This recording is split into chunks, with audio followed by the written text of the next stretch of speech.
Hello friends, welcome to Bismi சமையல். இன்றைக்கி நம்ம வீடியோவில் ரொம்ப புதுசான, அதே சமயம் ரொம்பவே யூஸ்ஃபுல்லான, நம்மளோட அன்றாட வாழ்க்கையில் தேவைப்படக்கூடிய கிச்சன் டிப்ஸ் மற்றும் வீட்டு குறிப்புகள் தான் பார்க்க போகிறோம். என்னென்ன டிப்ஸ்ன்னு பார்க்குறதுக்கு முன்னாடி நம்ம சேனலை புதுசாக பார்க்குறவங்க மறக்காமல் சப்ஸ்கிரைப் பண்ணிக்கோங்க. இப்போ நம்ம ஃபர்ஸ்ட் டிப் என்னங்கிறத பார்க்கலாம். ஃபெஸ்டிவல் சீசன் வந்துருச்சு. ஸோ எல்லாருமே மருதாணி இலையை பறித்து நம்ம வீட்டிலையே அரைச்சி கைகளுக்கு வைப்போம். அந்த மாதிரி வைக்கும்போது நிறைய பேரோட கம்ப்ளைண்ட் என்னென்னா, மருதாணி செவக்கவே மாட்டேங்குதுன்னு சொல்கிறீங்க. ஸோ எப்படிப்பட்ட மருதாணி இலையாக இருந்தாலும் பரவாயில்ல, உங்கள் கையில் நல்ல செக்க செவேல்னு செவக்கணும்னா இப்போ நான் சொல்கிற மாதிரி நீங்கள் அரைச்சி வைங்க. கையிலையும் சரி நகத்துலேயும் சரி சூப்பராக செவக்கும். ஃபஸ்ட்டு நீங்கள் மருதாணி இலையை பறித்ததுக்கப்புறமா அதில் இருக்கக்கூடிய குட்டி குட்டி காம்பு, அப்புறம் பூச்சி இலை எல்லாத்தையும் கம்ப்ளீட்டாக ரிமூவ் பண்ணிடணும். காம்பு காஞ்ச இலையெல்லாம் இருந்ததுன்னா மருதாணி செவக்காது.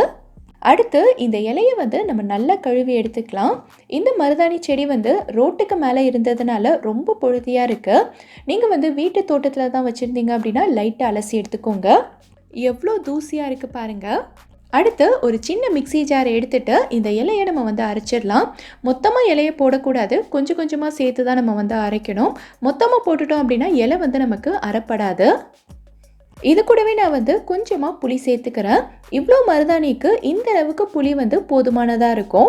ஃபஸ்ட்டு தண்ணி எதுவுமே சேர்க்காம லைட்டாக இந்த மாதிரி சுற்றி எடுத்துக்கோங்க. நமக்கு தேவைப்பட்டுச்சுன்னா மட்டும்தான் தண்ணி சேர்க்கணும். அடுத்து நான் இன்னும் கொஞ்சம் இலை சேர்த்துக்கிறேன். ரொம்ப கம்மியாக இருந்ததுனாலும் நமக்கு சரியாக அரைப்படாது. இந்த புளி சேர்த்து அரைச்சாலே போதும், மருதாணி சூப்பராக செவக்கும். நான் புளி சேர்த்து அரைச்சி பார்த்துட்டேன், அப்படியும் மருதாணி எனக்கு செவக்கலைன்னு நினைக்கிறவங்க மட்டும் இது கூட 2 கிராம்பு சேர்த்துக்கோங்க. புளியும் கிராம்பும் சேர்த்து அரைக்கும் போது கலர் சூப்பராக இருக்கும். தண்ணி சேர்க்கும் போது ரொம்ப சேர்த்துறாம ஒரு டீஸ்பூனாக சேர்த்து இந்த அளவுக்கு அரைச்சி எடுத்துக்கோங்க. மருதாணி ரொம்ப தண்ணியாக இருந்தாலும் செவக்காது, இந்த அளவுக்கு திக்னஸ் இருக்கணும். இன்னொரு முக்கியமான விஷயம் என்னென்னா, மருதாணியை அரைச்ச உடனேயே வைக்கக்கூடாது. அரைச்சி ஒரு கிண்ணத்துக்கு மாற்றிட்டு அதை 1 மணி நேரத்துக்கு அப்படியே விட்டுருங்க. 1 மணி நேரத்துக்கு அப்புறமா பார்த்தீங்கன்னா மருதாணியோட கலர் மாறி இந்த மாதிரி இருக்கும். மருதாணி இலையிலேருந்து கலர் எல்லாமே வெளியில் வந்திருக்கும். ஸோ இந்த டைமில் நீங்கள் வச்சிங்கன்னா மருதாணி சூப்பராக செவக்கும். இதை பார்க்கும்போதே உங்களுக்கு தெரியும் எவ்வளோ சூப்பராக செவந்திருக்குன்னு. இதோட கலரே ரொம்ப ரெஃப்ரெஷிங்காக இருக்கும். ஸோ நீங்களும் இதே மாதிரி ட்ரை பண்ணி பாருங்கள். பொதுவாகவே நம்ம சப்பாத்திக்கு கோதுமை மாவெல்லாம் பிசையும் போது பார்த்திங்கன்னா நிறைய பேருக்கு தண்ணியோட அளவு தெரியாமல் நிறைய தண்ணி ஊற்றி லூஸாக பிசைஞ்சிருவாங்க. அப்படி இல்லைன்னா ரொம்ப கம்மியாக தண்ணி ஊற்றி நல்லா டைட்டாக பிசைஞ்சிருப்பாங்க. இப்படி நம்ம பிசைஞ்சோன்னா சப்பாத்தி திரட்டுறதுக்கு ரொம்ப கஷ்டமாக இருக்கும். அதே சமயம் சப்பாத்தி நமக்கு நல்லா ஹார்டாக இருக்கும், சாஃப்டாக இருக்காது. ஸோ மாவு நல்லா கரெக்டான பதத்தில் சாஃப்டாக இருக்கிற மாதிரி எப்படி பிசையணுங்கிறத பார்க்கலாம். ஒரு மெஷரிங் கப்பில் நான் 1/2 கப் அளவுக்கு தண்ணி சேர்த்துருக்கேன். தண்ணி வெது வெதுப்பான தண்ணியாக இருக்கிற மாதிரி பார்த்துக்கோங்க. 1 கப் மாவுக்கு 1/2 கப் அளவுக்கு தண்ணி கரெக்டாக இருக்கும். இப்போ இதில் நமக்கு தேவையான அளவுக்கு உப்பு சேர்த்து நல்லா கலந்து விட்டுக்கலாம். உப்பு இந்த தண்ணியில் நல்லா கரைஞ்சதுக்கு அப்புறமா நம்ம மாவு சேர்த்துக்கலாம். மாவும் தண்ணியும் ஒரே கப்பில் தான் அளந்து எடுக்கணும். 1 கப் அளவுக்கு மாவு எடுத்திருக்கேன். இதை நம்ம தண்ணியில் சேர்த்து நல்லா கலந்து விட்டுறலாம்.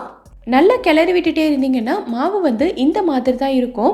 இப்போ தண்ணி பத்தலைன்னு நினச்சி கூட சேர்த்துறாதீங்க. இந்த தண்ணியே நமக்கு கரெக்டாக இருக்கும். அடுத்து நம்ம கையால் பிசையணும். பிசையும் போது எல்லா மாவுமே ஒன்றா சேர்ந்து வந்துடும். கொஞ்சம் அழுத்தம் கொடுத்து எல்லாத்தையும் ஒன்றா சேர்த்தாலே போதும். மாவு அவ்வளோ சாஃப்டாக வந்திருக்கும். உங்கள் பாத்திரத்துலேயோ கையிலையோ கொஞ்சம் கூட ஒட்டவே ஒட்டாது. இன்னொரு சிஸ்டர் கேட்டிருந்தாங்க, நம்ம சப்பாத்திக்கு மாவு திரட்டும் போது ஒரு 5-6 சப்பாத்திக்கு சேர்த்து நம்ம திரட்டி வச்சுட்டோன்னா அடுத்த மாவு ஒன்றோட ஒன்று ஒட்டிக்குது, எடுக்கவே வரமாட்டேங்குது, என்ன பண்ணணும்னு கேட்டிருந்தாங்க. நான் ஏற்கனவே நம்ம வீடியோவில் சொல்லியிருந்தேன். ஸோ பார்க்காதவங்களுக்காக இப்போ சொல்கிறேன். நீங்கள் கொஞ்சம் கூட டென்ஷனே ஆக வேண்டாம். இதை அப்படியே எடுத்து நல்ல சூடான சப்பாத்திக்கல்ல போட்டுருங்க. ஒரு 10 செகண்ட்க்கு அப்புறமா இதை இன்னொரு பக்கம் திருப்பி விட்டுறலாம்.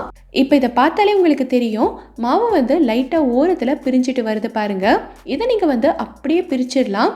இந்த மாதிரி செய்யும்போது உங்களுக்கு மாவு கொஞ்சம் கூட பிஞ்சே வராது. நீங்கள் எப்படி திரட்டி வச்சிங்களோ அதே மாதிரி சூப்பராக வரும். அடுத்து நீங்கள் எப்பயும் போல் சப்பாத்தி சுட்டுக்கலாம். இன்றைக்கி நான் 2 மாவும் ஒன்றோட ஒன்று ஒட்டினதை செஞ்சு காட்டியிருக்கேன். இதே மாதிரி தான் 5-6 மாவும் ஒன்றோட ஒன்று ஒட்டினாலும் நீங்கள் இதே ப்ராசஸை செஞ்சு எல்லாத்தையுமே தனித்தனியாக ஈஸியாக பிரித்து எடுத்துடலாம். இந்த டிப் உங்களுக்கு யூஸ்ஃபுல்லாக இருந்ததுன்னா நம்ம வீடியோவை லைக் பண்ணிக்கோங்க. இப்போ நம்ம அடுத்த டிப் என்னங்கிறத பார்க்கலாம். பொதுவாக நம்ம வீட்டில் கண்ணாடியெல்லாம் க்ளீன் பண்ணணும்னா நிறைய பேர் வந்து கிளாஸ் கிளீனர் வச்சு ஸ்ப்ரே பண்ணி தான் துடைப்பாங்க.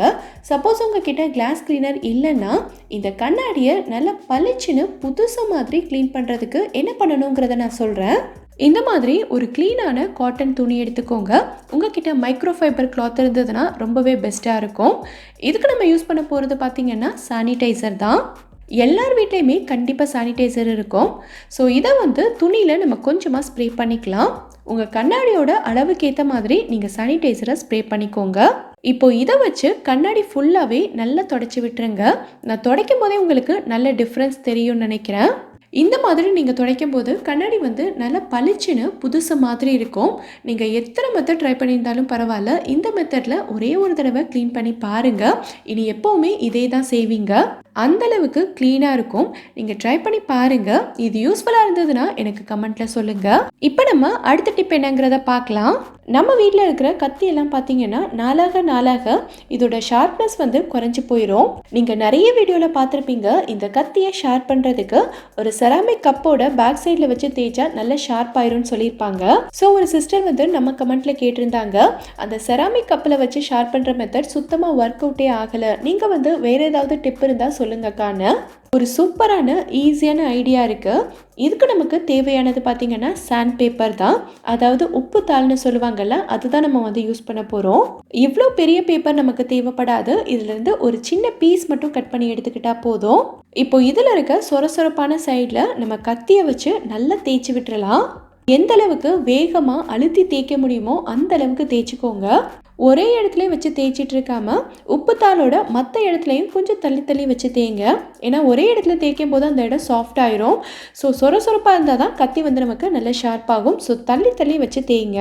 இந்த மாதிரி நீங்கள் செய்யும் போது கொஞ்சம் நேரத்திலேயே கத்தி வந்து நல்ல ஷார்ப்பாயிரும். ஸோ கண்டிப்பாக ட்ரை பண்ணி பாருங்க. இந்த டிப் உங்களுக்கு யூஸ்ஃபுல்லாக இருந்ததுன்னா நம்ம சேனலை சப்ஸ்கிரைப் பண்ணிக்கோங்க. இப்போ நம்ம அடுத்த டிப் என்னங்கிறத பார்க்கலாம். நிறைய பேர் வந்து கரம் மசாலா எப்படி செய்யறதுன்னு கேட்டிருந்தீங்க. ஸோ கரம் மசாலா செய்யறதுக்காக நான் வந்து ஒரு பேனை சூடு பண்ணியிருக்கேன். பேன் வந்து ரொம்ப சூடாக இருக்கக்கூடாது, ரொம்ப மிதமான சூடில் இருந்தாலே போதும். 3 டேபிள் ஸ்பூன் அளவுக்கு பட்டை எடுத்திருக்கேன். பட்டை வந்து இந்த மாதிரி சுருள் பட்டையாக இருக்கிறதா பார்த்து எடுத்துக்கோங்க. சுருள் பட்டை எடுத்தீங்கன்னா தான் உங்களுக்கு ஃப்ளேவர் வந்து ரொம்ப நல்லாயிருக்கும். சின்ன பீசஸாக உடச்சி எடுத்திருக்கேன். இதை பேனில் சேர்த்துடலாம். அடுத்து வந்து 2 டேபிள் ஸ்பூன் அளவுக்கு கிராம்பு எடுத்திருக்கேன். கிராம்பில் பார்த்தீங்கன்னா சின்னதாக ஒரு மொட்டு இருக்கும். அதுதான் இந்த கிராம்புலையே அதிகமான ஃப்ளேவர் கொடுக்கக்கூடியது.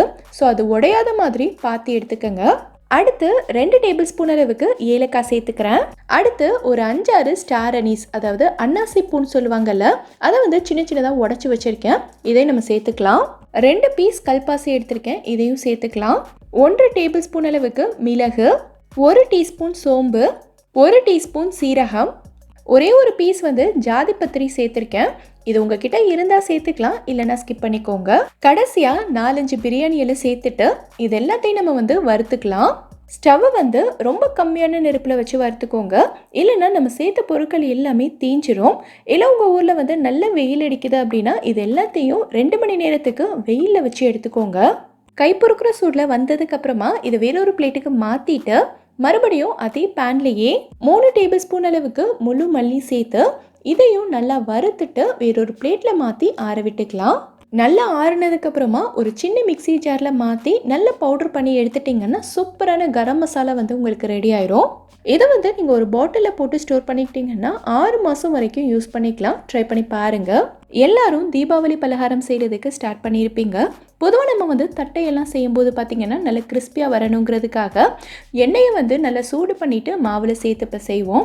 அந்த மாதிரி நம்ம சூடான எண்ணெய் சேர்க்கும் போது அந்த பலகாரத்தை ரொம்ப நாளைக்கு வச்சுருக்க முடியாது. அதில் வந்து ஒரு மாதிரியான சிக்கு வாடை வர ஆரம்பிச்சிடும். ஸோ தட்டை வந்து நம்ம நிறைய நாளைக்கு ஸ்டோர் பண்ணி வச்சுருந்தாலும் சிக்கு வாடை வராமல் இருக்கணும். அதே சமயம் நல்லா கிறிஸ்பியாகவும் வரணும்னா சூடான எண்ணெய்க்கு பதிலாக இப்போ நான் சொல்கிற ஒரு பொருளை சேர்த்து செஞ்சு பாருங்கள். நீங்கள் எப்போவுமே என்னென்ன பொருள் எல்லாம் சேர்ப்பீங்களோ எல்லாத்தையும் சேர்த்துட்டு சூடான எண்ணெய்க்கு பதிலாக 1 டேபிள் ஸ்பூன் அளவுக்கு பட்டர் சேர்த்துக்கோங்க. பட்டர் வந்து உருக்கி சேர்க்கணுங்கிற அவசியம் கிடையாது, ரூம் டெம்பரேச்சரில் இருந்தாலே போதும். இது எல்லாத்தையும் மாவோடு சேர்த்து நல்லா கலந்து விட்டதுக்கு அப்புறமா நீங்கள் வந்து எப்பயும் போல் தண்ணி ஊற்றி பிசைஞ்சுக்கலாம். இந்த தட்டையை பரத்துறதுக்காக நம்ம எப்போவுமே ஒரு பிளாஸ்டிக் கவரில் எண்ணெய் தேய்ச்சி தான் பரத்துவோம் இல்லையா. நான் இன்றைக்கி வந்து இதுக்கு ஆடி எக்கோபேக்கோட குக்கிங் அண்ட் பேக்கிங் பேப்பர் எடுத்திருக்கேன். இதில் வந்து நம்ம எண்ணெய் தடவ வேண்டிய அவசியமே கிடையாது. ஒட்டாமல் சூப்பராக வரும். நல்ல மெல்லிசாக பரத்திட்டு ஒரு ஃபோர்க் வச்சு அங்கங்கே லைட்டாக குத்தி விட்டிங்கன்னா இது வந்து பூரி மாதிரி பொங்காமல் நல்லா ஃப்ளாட்டாக வரும். பட்டர் சேர்த்து செய்கிறதுனால நல்ல கிறிஸ்பியாக இருக்கும். அதே சமயம் இதை வந்து நீங்கள் 1 மாதம் வரைக்கும் ஸ்டோர் பண்ணி வச்சு யூஸ் பண்ணிக்கலாம். இதில் கொஞ்சம் கூட சிக்க வாடை வரவே வராது. இதை கண்டிப்பாக ட்ரை பண்ணி பாருங்கள். இந்த டிப் உங்களுக்கு யூஸ்ஃபுல்லாக இருந்துச்சுன்னா நம்ம சேனலை சப்ஸ்கிரைப் பண்ணிக்கோங்க. இப்போ நம்ம அடுத்த டிப் என்னங்கிறத பார்க்கலாம். இந்த டிப் பார்த்தீங்கன்னா நம்ம கடைசியாக போட்டிருந்த வீடியோவோட கமெண்ட்டில் ஒரு சப்ஸ்கிரைபர் சிஸ்டர் கேட்டிருந்தாங்க. இப்போ இருக்க இந்த மழை நேரத்தில் நம்ம வீட்டில் இருக்கிற உப்பெல்லாம் பார்த்தீங்கன்னா ஒரு மாதிரி கட்டி கட்டியாக தண்ணி விட்ட மாதிரி ஆயிடுது. இந்த தண்ணி விட்ட உப்பை வந்து நமக்கு யூஸ் பண்ண முடியல, வேஸ்ட் ஆகிற மாதிரி இருக்குது. ஸோ இந்த மாதிரி ஆகாமல் இருக்கிறதுக்கு என்ன பண்ணணும்னு சொல்லுங்கக்கான. இந்த மாதிரி ஒரு டிஷ்யூ எடுத்துகிட்டு உங்கள் டப்பாவோட சைஸ்க்கு ஏற்ற மாதிரி மடிச்சுக்கோங்க. உங்கள் வீட்டில் இந்த மாதிரி டிஷ்யூ இல்லைன்னாலும் பரவாயில்ல, ஏதாவது ஒரு எழுதாத பேப்பர் இருந்ததுன்னா அதை எடுத்துகிட்டு இந்த மாதிரி மடித்து டப்பாவோட அடியில் வச்சுருங்க. இப்போது இது மேலே நம்ம வந்து உப்பு கொட்டிக்கலாம். இந்த மாதிரி நம்ம செய்யும்போது உப்பில் ஏதாவது ஈரப்பதம் இருந்ததுனாலும் நம்ம வச்சுருக்க டிஷ்யூ வந்து ஃபுல்லாக அப்சர்வ் பண்ணிடும். உப்பு வந்து கொஞ்சமாக இருந்ததுன்னா பரவாயில்ல, நம்ம இந்த மாதிரி அடியில் ஒரு டிஷ்யூ மட்டும் போட்டாலே போதும், எல்லா ஈரப்பதத்தையும் உறிஞ்சிடும். ஆனால் நிறைய உப்பெல்லாம் இருந்ததுன்னா நமக்கு வந்து இந்த டிஷ்யூ மட்டும் பத்தாது ஈரப்பதத்தை உறிஞ்சிறதுக்கு. ஸோ அந்த மாதிரி டைமில் நம்ம என்ன பண்ணலான்னா, என்னென்னா ஒரு டிஷ்யூவில் இந்த மாதிரி கொஞ்சமாக அரிசி சேர்த்துக்கங்க. எந்த அரிசியாக இருந்தாலும் பரவாயில்ல, கொஞ்சமாக எடுத்து இந்த டிஷ்யூவில் வச்சுட்டு நல்லா சுற்றி இந்த மாதிரி ரப்பர் பேண்ட் போட்டுருங்க. டிஷ்யூ இல்லைனாலும் பரவாயில்ல, ஒரு துணியில் வச்சு இந்த மாதிரி நல்லா கட்டிடுங்க. இப்போது இதை வந்து நம்ம உப்பு டப்பாக்குள்ளே போட்டு வச்சுக்கலாம். இந்த மாதிரி நம்ம செய்யும்போது அரிசி வந்து எல்லா ஈரப்பதத்தையுமே உறிஞ்சிடும். எவ்வளோ நாள் ஆனாலும் பரவாயில்ல, இந்த உப்பில் தண்ணி விட்ட மாதிரி ஆகவே ஆகாது. ரொம்ப யூஸ்ஃபுல்லாக இருக்கும்னு நினைக்கிறேன். ட்ரை பண்ணி பாருங்கள். மழை நேரத்தில் பார்த்திங்கன்னா இந்த மாதிரி வெங்காயம் எல்லாமே ஒரு மாதிரி ஈரமாகவே இருக்கும். மழை பெஞ்சு எல்லா வெங்காயமும் ஈரமாயிடுறதுனால இது வந்து நமக்கு ரொம்ப சீக்கிரமாக அழுகி போயிடும். ஒரு சில வெங்காயம் பார்த்திங்கன்னா நம்ம வெளியில் பார்க்கும்போது நல்லா இருக்கிற மாதிரி தான் இருக்கும். ஆனால் நம்ம வந்து கட் பண்ணி பார்க்கும்போது தான் தெரியும் உள்ளே இருக்கிற பகுதியெல்லாம் ஒரு மாதிரி அழுகி போயிருக்கும். ஸோ இந்த மாதிரி வெங்காயம் எல்லாம் நம்ம வந்து யூஸ் பண்ண முடியாது, தூக்கி போட்டு தான் ஆகணும். ஸோ இந்த மாதிரி பிரச்சனையெல்லாம் ஆகாமல் எவ்வளோ நாள் ஆனாலும் சரி, ஒரு வெங்காயம் கூட கெட்டு போகாமல் ரொம்ப நாளைக்கு எப்படி ஸ்டோர் பண்ணி வைக்கிறதுன்னு பார்க்கலாம்.